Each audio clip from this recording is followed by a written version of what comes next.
அப்போ வந்து தமிழ் மொழி என்பது தமிழ் என்றால் அமிர்தம் என்று பொருள். அப்போ அமிர்தம் அப்படிங்கிறது வந்து எதை குறிக்கிறதுனா தமிழ் மொழியினுடைய ஆளுமையை குறிக்கிறது.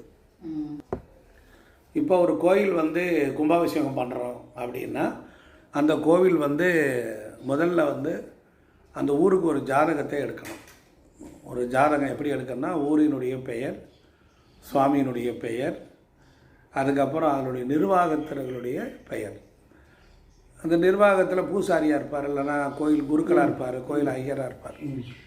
அதற்கப்புறம் வந்து அந்த ஊரில் முன்னால் திருப்பணியில் முன்னே நிற்கக்கூடிய ஒரு 5 பேர்கள். இந்த 5 பேர்கள் பொறுத்தளவில் அவங்களுடைய பெயரை எழுதி கொள்ள வேண்டும். அந்த பெயரை எழுதி அந்த பெயரினுடைய முதல் எழுத்து இருக்கு பாருங்கள், அதை குறித்து வைத்து கொள்ளணும். இப்போ சுவாமியினுடைய பெயர் இப்போ பிடாரி அம்மன் அப்படின்னா பி அப்படின்னு எழுதிக்கணும். அந்த எழுத்து பாப்பி அப்படின்னா உத்தர நட்சத்திரம் வரும், பூராட நட்சத்திரத்தில் வரும். அதே போல் ஊரினுடைய பெயர் ஒரு பெயர் வருது அப்படின்னா அந்த பெயரினுடைய முதல் எழுத்து பண்ணப்பட்டினா பாங்கிற எழுத்துக்கு என்ன நட்சத்திரம் வரும் அப்படின்னு அதை தேர்வு செய்து கொள்ளணும். அதற்கப்புறம் அந்த இருக்கிற சுவாமி பிரதானமான தெய்வம் என்னன்னு பார்க்கணும். அந்த தெய்வங்கள் பேரெல்லாம் எழுதிக்கணும். குருக்களுடைய பெயருடைய முதல் எழுத்தை எழுதிக்கணும். இப்படி நிர்வாகத்தினுடைய பெயர்களை எழுதி செலக்ட் பண்ணி வைத்து கொண்டு கும்பாபிஷேகத்துக்கு தேதி குறிக்கணும்.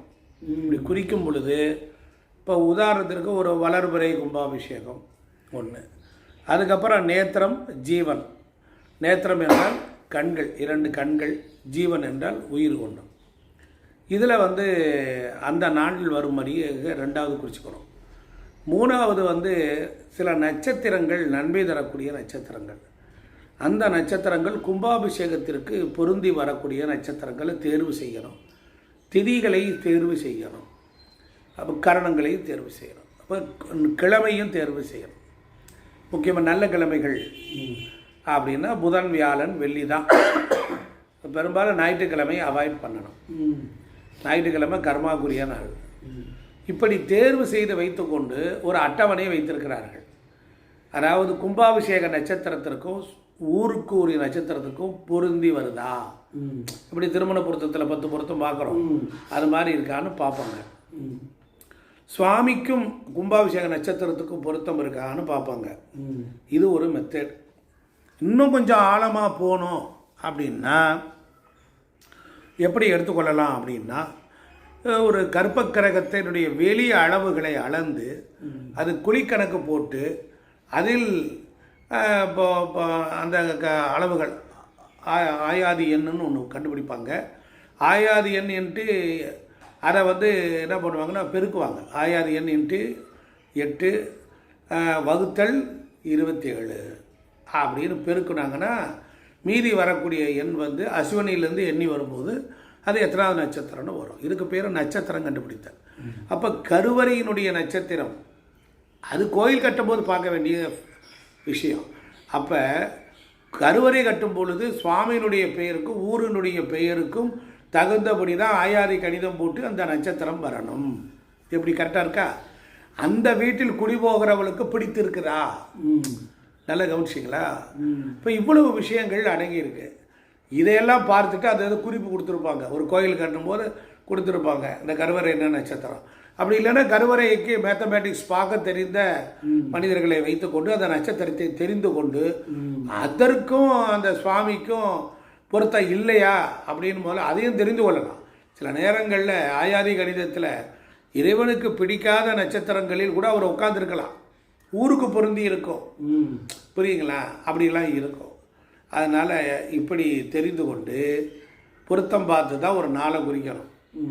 இதெல்லாம் இவ்வளோ விஷயங்கள் பொறுமையும் சகிப்புத்தன்மையோட இதை பார்க்கணும். இது எத்தனை பேருக்கு இத்தகைய உயர்ந்த நாலேஜ் இருக்கும்? அப்படிப்பட்டவங்களை போய் நீங்கள் செக் பண்ண முடியுமா? முடியாது. அப்போ நீங்கள் என்ன பண்ணணும்? தேர்வு செய்து இப்போ கும்பாபிஷேகத்துக்கு இப்படி தேர்வு செய்து ஒரு நல்ல ஜோதிட பண்டிதரை வைத்து இந்த முறைகளையும் தெரிந்து கொண்டு நாளை குறித்து கொடுத்து இதை நீங்கள் வேலை ஓதுங்க அப்படின்னு சொல்லலாம். இப்போ வந்து எதில் வேணாலும் ஓதலாம் அப்படின்னு வந்துருச்சு. இப்போ தமிழில் ஓதலாம், ஒரு ஊரில் திருக்குறளையில் 1330 பாடல்களை பாடி ஓதி விடுகிறாங்க. ஒரு ஊரில் அபிராமி அம்மை பதிகத்தை பாடி ஓதி விடுகிறார்கள். அதாவது இறைவன் வருவான் என்று தெரிந்துவிட்டால், இறைவன் வந்த பிறகு அங்கே இருக்க அசுத்த மாயை எல்லாம் போய்விடும். இப்போ சுத்தமாயை அசுத்தமாயை இந்த ரெண்டையும் போக்கி இறைவனை சாநித்தியமாக நிறுத்தணும். அப்போ ஆகமத்தோடு செய்யணுங்கிற ஒரு வரமுறை. ஏன் ஆகமங்கிறீங்களே, அது என்னன்னு கேட்டால், ஆகமம் என்ற பொருளுக்கு தொன்று தொட்டு வரும் அறிவு என்று பொருள். அப்போ இறைவனே விண்ணிலிருந்து மண்ணில் இறங்கி வந்து இந்த மனித சட்டையை தாங்கி தான் வந்து அமர வேண்டுமானால் அதற்கு எத்தகைய தகுதிகள், ஒரு தராதரம்